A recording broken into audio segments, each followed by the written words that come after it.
भारत के बालाकोट हमले के बदले की पहली भनक अगले ही दिन सुबह 8:45 पर मिली। मैडम, पाकिस्तान ने सिविलियन प्लेनों की उड़ानें बंद कर दी हैं। पंजाब में भारतीय वायुसेना IAF रडार कंट्रोल ने हवा में ही पहले से ही उड़ते हुए 4 सुखोई 30 MKI पूरी तरह से चौकन्ना रहे और 2 मिराज 2000 को इंतला किया, जो कि पीर पंजाल पर्वत श्रृंखला के उत्तर से दक्षिणी छोरों की ओर चौकीदारी कर रहे थे। जैसे ही एक तरफ से वो भारत की सीमाओं पर नजर रख रहे थे, वहीं दूसरी तरफ पाकिस्तान के रफीकी और सरगोदा हवाई अड्डे से F-16 प्लेन बदले के लिए उड़ान भर रहे थे। पाकिस्तान वायुसेना PAF के 24 प्लेन स्ट्राइक पैकेज में थे। 11 अमेरिकी निर्मित F-16 falcon, 13 JF-17 thunder combat चीनी विमान और मिराज 3 जो भारत की ओर बढ़ने लगे। सुबह ठीक 9:45 पर वो राजौरी जिले के कलाल खास में LOC की लक्ष्मण रेखा को पार करने का इरादा बना चुके थे, जहां से वो LOC के करीब नौशेरा ब्रिगेड मुख्यालय और नगरोटा के 15वीं सैन्य दल हेडक्वार्टर पर हमला करना चाहते थे। सुबह ठीक 10 बजे का TOT या टाइम ओवर टारगेट था, जिस वक्त IAF combat air petrol base का शिफ्ट बदल रहा होगा। ऑपरेशन स्विफ्ट रिपोर्ट या फौरन जवाब के लिए उन्होंने ये हिसाब लगा के रखा था कि भारत को विमानों को मुकाबले के स्थान पर पहुंचने में कितना समय लगेगा।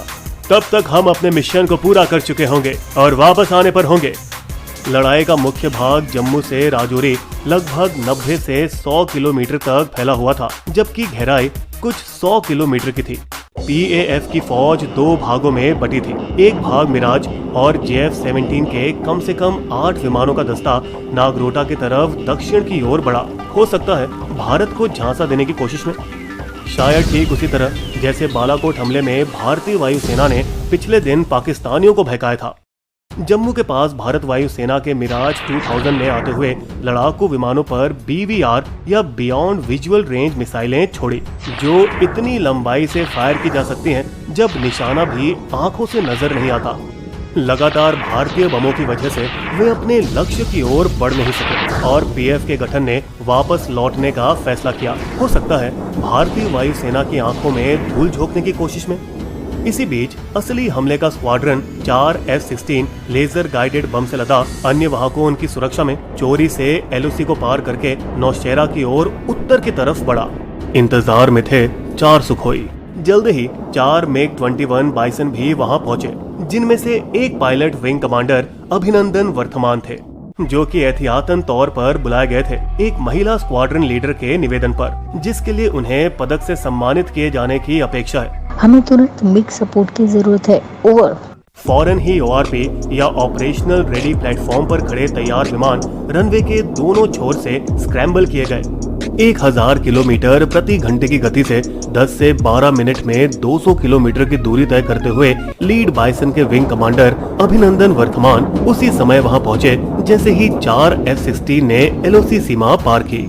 1971 भारत पाक युद्ध के बाद ये पहले हवाई लड़ाके में PAF F-16 ने अपने प्रतिद्वंदियों पर कम से कम 4 AIM-120C5 MR या उन्नत मध्यम रेंज की एयर टू मिसाइलें छोड़ी। लेकिन NIIP बास रडार ने सुसज्जित सुखोई 30 MKI जो 15 हवाई लक्ष्यों को एक साथ ट्रैक कर सकते हैं और उनमें से 4 से एक साथ लड़ सकते हैं, भारतीय वायुसेना की श्रेष्ठता बनाए रखने में काबिल। जैसे ही पाकिस्तानी जेट पलटकर वापस जाने लगे, उन्होंने अपने लेजर निर्देशित बम को एक स्थानीय पुल और खाली खेतों पर गिरा दिया। MiG-21 बाइसनों ने पाकिस्तानी स्क्वाड्रन का पीछा किया, इस बात को निश्चित करने के लिए कि क्या सचमुच वे LOC पार करके वापस चले गए हैं या नहीं। उसी दौरान जब उनका पीछा किया जा रहा था, विंग कमांडर वर्धमान के रडार ने E-बॉल मार्क 1 से एक F-16 पर लॉक करने में कामयाब रहे। लेकिन उसी वक्त IAF कंट्रोल रूम ने रेडियो पर आदेश भेजा, हॉट परस्यूट ना करिए, तुरंत वापस लौट आइए। सैन्य नियमों के अनुसार भारतीय वायुसेना को LOC सीमा पार करने से मनाही है, यहाँ तक कि अगर वो दुश्मन का पीछा भी कर रहे हो तब भी नहीं।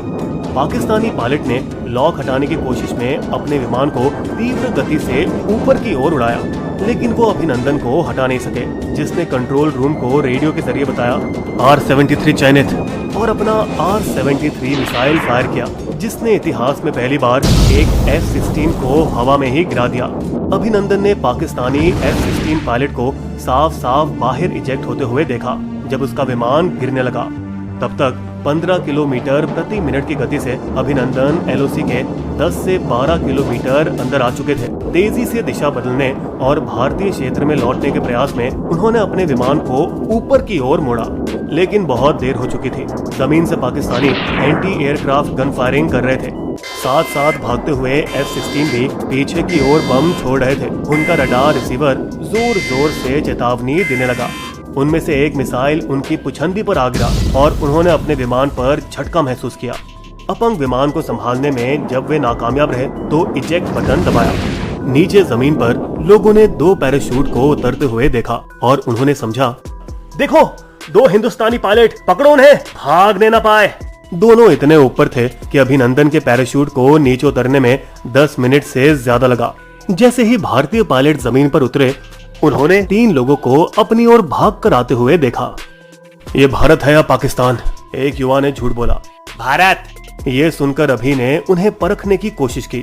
भारत माता की जय। भारत में कौन सी जगह है ये? मेरी पीठ पर भारी चोट लगी है और मुझे पानी चाहिए। वे वास्तव में भीमभर जिले के होरान गांव में एलओसी के दूसरी तरफ 7 किलोमीटर अंदर थे। अब और भी लोग वहां पहुंचने लगे। तब एक बुजुर्ग ने उन्हें सच सच बताया। जनाब, आप पाकिस्तान में हैं। पाकिस्तान जिंदाबाद। अभिनंदन को अब भी एक जरूरी काम करना बाकी था। पानी देखकर वो उसकी तरफ दौड़े। पकड़ लो उसे। अपनी बंदूक निकालकर खबरदार, चेतावनी के तौर पर हवा में 2 शॉट फायर किए, ये जानकर कि अगर स्थिति बिगड़ी तो वो मारा जाएगा। देखो, सब शांत हो जाइए।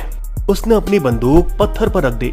चुपचाप अपने कमर में बंधे छोटे से बैग को खोलकर कुछ जरूरी कागजात निगलने में वे कामयाब रहे। सबूतों को नष्ट करने की कोशिश देख उनमें से एक युवक ने गोली चलाई, जो कि सीधे अभी के पैर में लगी। फिर भीड़ ने पकड़कर खूब पिटाई की। ऐसे वक्त में भी उन्होंने बाकी कागजात पानी में डुबाकर खराब करने की कोशिश की, लेकिन भीड़ ने उन्हें ऐसा नहीं करने दिया। बाद में खून और कीचड़ से लथपथ कुछ दस्तावेज बरामद किए गए, जिनमें थी एक नीली रंग की नोटबुक, एक कैसे बच सकते हो नामक किताब और एक नक्शा। उसी वक्त 6 पाकिस्तानी रेंजर्स वहां पहुंचे और घायल अभिनंदन को, जिसकी तब तक नाक तोड़ दी गई थी, उसे हिरासत में ले लिया, जिसको सबके सामने कोई पुरस्कार जैसे प्रदर्शित किया गया। लोगों ने इसका वीडियो लिया, जो काफी वायरल हुआ। फिर उन्हें 58 किलोमीटर दूर मुजफ्फराबाद में भीमभेर सैन्य मुख्यालय पहुंचाया गया। रास्ते भर आवाम ने पाकिस्तानी सेना के काफिले पर गुलाब की पंखुड़ियों से बौछार की।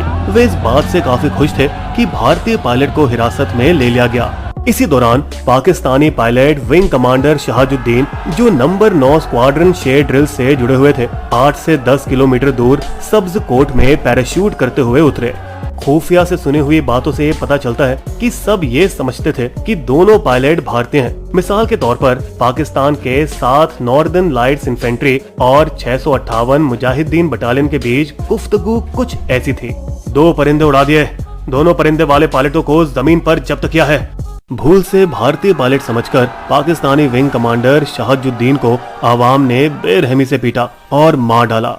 नौशेरा में हुई विमानी लड़ाई हालांकि वर्ल्ड वॉर 2 हवाई लड़ाई की याद दिलाती है, लेकिन वास्तव में आधुनिक युग के उपकरणों के साथ लड़ी गई, जहां एक पुराने बाइसन युद्ध की गर्माहट के बीच सहयोगी सुखोई और मिराज 2000 की प्रौद्योगिकी का इस्तेमाल किया।